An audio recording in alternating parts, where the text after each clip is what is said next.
system leadership is really about the ability to lead with a system-wide perspective. I think we don't exist in isolation.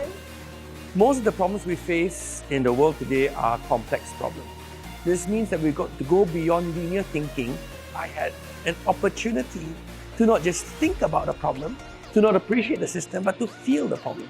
Yeah, so I enjoyed how Dr. Octo talked about how when we dealt with difficult problems over the past few decades, we have moved from trying to be more centric around who the user is.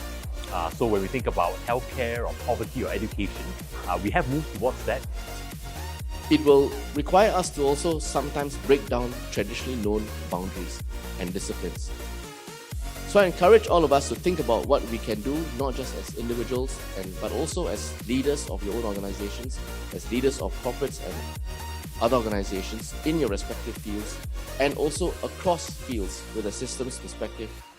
I think we're all here because we believe that working together makes a big difference. Because if you just tinker with structure and process, what are you going to see? You're going to see that the same people will reenact the same problems just in a new structure.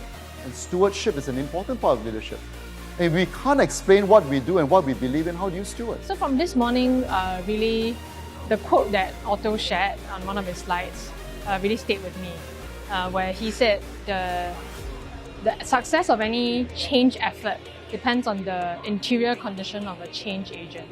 And I think that perhaps oftentimes in the context of Singapore, we don't really look into ourselves when we think about leadership. And that really was something that in my table we talked a lot about, that if you want to change the system, you have to first be willing to change yourself. So I think we have just concluded the Systems Leadership Conference, and it's been a great day of people coming together and sharing their aspirations and their hopes for the kind of Singapore they want to create in the future.